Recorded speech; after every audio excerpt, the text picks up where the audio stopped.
बिस्मिल्लाहिर्रहमानिर्रहीम। अस्सलाम वालेकुम माय यूट्यूब फैमिली, कैसे हैं आप सब। उम्मीद है आप सब लोग खैरियत से होंगे। अल्हम्दुलिल्लाह मैं ठीक हूँ और मेरी ये दुआ है अल्लाह ताला हम सब पर अपनी ख़ास रहमत करे। अल्लाह ताला हम सब के लिए आसानियाँ पैदा करे और हमें दूसरों के लिए आसानियाँ पैदा करने वाला बना दे, आमीन। आज माशाल्लाह से जुमा का मुबारक दिन है। मेरी तरफ़ से आप सब लोगों को बहुत बहुत जुमा मुबारक। अल्लाह ताला हम हर तरह की बुराई से महफूज रखे और नेक काम करने की तौफीक दे, आमीन। पता नहीं क्यों मेरी लाइफ में ना एकदम से ना परेशानियाँ, प्रॉब्लम्स सब कुछ आए जा रहा है। एक चीज़ है, मैं जिस कदर अल्लाह के करीब हो रही हूँ, वो मैं जानती हूँ कि मैं क्या पा रही हूँ, लेकिन दुनियावी तौर पे मेरे लिए इस कदर मुश्किलात आ रही हैं, इस कदर मुश्किलात आ रही हैं और मुझे लोगों की असलियत और उनके वो रूप जो मैं कभी सोच भी नहीं सकती थी, वो नज़र आ रहे हैं। शायद ये बेहतर है कि मुझे लोगों की असलियत का पता चल रहा है और हकीकत तो यही है कि अल्लाह के सिवा कोई भी किसी का नहीं होता। एक माँ का रिश्ता होता है जो आपके साथ मुखलिस होता है। बाकी जो हालात बन गए हैं इस दुनिया के, लोग इस कदर खुदगर्ज हो गए हैं कि अपनी ज़ात के अलावा ना तो किसी का सोचते हैं। अच्छा, एक चीज़ है कि अगर आप किसी का अच्छा नहीं कर सकते तो आप किसी का बुरा भी ना करें, आप किसी के लिए गलत भी ना सोचें।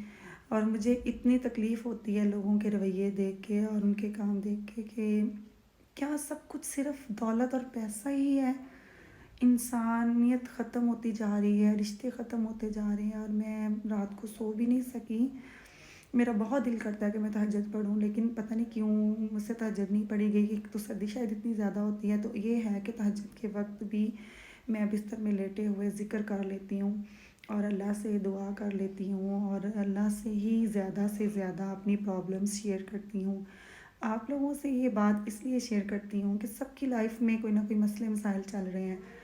मैं औरत ज़ात हूँ, कभी कभी बहुत ज़्यादा मुझे तकलीफ़ होती है, मैं हर्ट होती हूँ जब अपनों के रवैये तब्दील होते हुए देखती हूँ। मैं बहुत परेशान हो जाती हूँ और इतनी टेंशन मैं इन दिनों ले रही हूँ, लेकिन फिर भी जब मैं नमाज़ पढ़ लूँ या अल्लाह के सामने रो के आप अपने दिल की सारी बातें उनके साथ जब शेयर कर लेते हैं, आपके दिल का बोझ हल्का हो जाता है। तो आप उस पाक ज़ात के साथ अपना लगाव रखें, उस पाक ज़ात के साथ अपने सारे मसले मसाइल शेयर।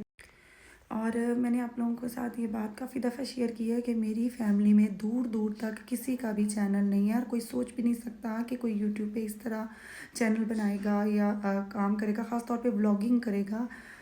तो अल्लाह ताला की ज़ात बहुत बेहतर जानती है कि क्यों हुआ ऐसा, मैंने कैसे किया और क्या मामलात हैं। लेकिन अब तक मेरे साथ किसी ने नेगेटिविटी नहीं मुझे दिखाई, किसी ने मुझे डिसहार्ट नहीं किया। हाँ, बहुत से लोग शायद हो सकता है उनको चीज़ अच्छी ना लगी हो, लेकिन मुझे किसी ने ऐसा नहीं बोला। एक नई चीज़ थी, बल्कि मैं जब स्टार्ट में मैंने बनाया था तो मैं परेशान हो रही थी, लेकिन कुछ लोगों ने मुझे मोटिवेट भी किया, कुछ लोगों ने अप्रिशिएट भी किया, कुछ लोगों ने दुआ भी दी कामयाबी की।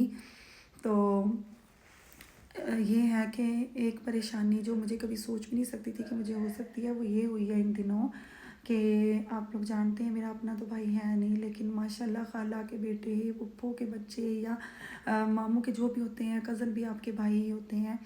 तो मेरा एक भाई है, वो मेरी इस बात से नाराज़ हो गया है, उसको पहले इस चीज़ का इल्म नहीं था और मैं बहुत ज़्यादा डिसहार्ट हुई हूँ, जिस वजह से मैं कुछ ख़ास इन दिनों वीडियोस भी नहीं बना पा रही। एक हस्बैंड की तरफ से थोड़ा सा नाराज़गी चल रही थी, कोई हमारा पर्सनल मैटर था।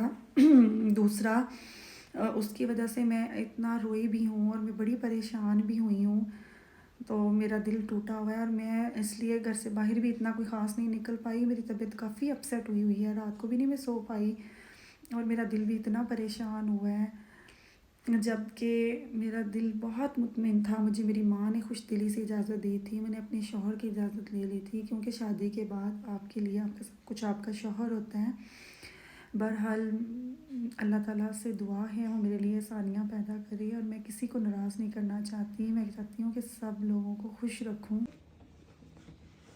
माशाल्लाह जी, आज हम लोग कमरे में ही बैठे हुए हैं, नमाज भी इधर ही पढ़ी है। अभी मैंने नमाज एक पढ़ ली और मैं यहीं बैठ के बच्चों को ट्यूशन भी पढ़ा रही हूँ और साथ में आयत फातिमा के नेल कट होने वाले थे। ये जुम्मे वाले दिन नेल कट करने होते हैं और आयत फातिमा और कमैल लोगों ने नहा भी लिया है और अब मगरिब तक मैंने इसी जाए नमाज पे बैठना है, साथ साथ दुरूद पाक और साथ साथ अपने काम आयत फातिमा भी अपनी स्टडी कर रही है और एकेडमी वाले बच्चे जो है उनको भी मैंने यहाँ रूम में बिठाया हुआ है, क्योंकि सर्दी बहुत ज़्यादा है, बच्चे छोटे होते हैं जो मेरे पास पढ़ते हैं, तो इसलिए फिर वो बिजी रहेंगे। जब सेकंड टाइम होता है तब थोड़ा ना गैस का प्रेशर यहाँ हमारे यहाँ कम हो जाता है, उस वक्त हीटर जो है ना वो इतनी ज़्यादा हीट नहीं करता। और क्योंकि आज स्पेशल डे है इसलिए आज डिनर में भी कुछ स्पेशल का सोच रहे हैं, और क्या सोचा है और क्या ऑर्डर किया है ये सरप्राइज़ है, अभी आप लोगों के साथ शेयर करते हैं। आयत फातिमा कहाँ जा रही हैं आप? मेरे पास ही बैठी रहे आप। कमैल अपने नेल कट कर रहा है अब। कमैल ने भी नहा लिया है और पुप्पो लेटी हुई है बिस्तर में, ये मोस्टली लेटती हैं, और बच्चे जो है ना ट्यूशन वाले कुछ पढ़ के चले गए और कुछ जो है ना वहाँ बैठे हुए हैं चेयर्स पे। आज हमने फ़िश ऑर्डर की थी और ऑर्डर हमारा आ गया। किचन में चले कमैल, मैंने आपको कहा था ना जैकेट डाल के बाहर जाएं, आप नहाए हुए हो। मोहम्मद इधर ले आए बेटा, जैकेट डालो, इस ऐसे ही बाहर गए हो ना, अब आपको सर्दी लग गई। वाह तो अच्छी लग रही है। ये नान है, ये चटनी है। अभी मैं आयत को लेके आती हूँ, फिर मिलके खाते हैं, फिर आपके सपारे का टाइम हो जाना है। ओके, जैकेट डाल के आ जाए जी। तो माशाल्लाह से फ़िश भी आ गई है, साथ नान भी हैं और साथ में चटनी इनकी बहुत मज़े की होती है, इमली की है। तो अब जल्दी से हम लोग डिनर करते हैं, और जुम्मे के दिन कुछ स्पेशल बनाना होता है, तो आज मैं कुछ स्पेशल बना नहीं सकी, इसलिए फिर मैंने ऑर्डर कर लिया था, और मीठा मैं आज कुछ भी नहीं बना सकी। रेड आंट वाली सुन रहा है, ये नानों के और दादों के बर्तन ले आई हो आप? जी बेटा, ये देखो क्या हाल कर दिया हमने। गैस जी दादी कहती है कि चटनी दो। चटनी मिर्ची वाली है, दादो कैसे खाएंगी?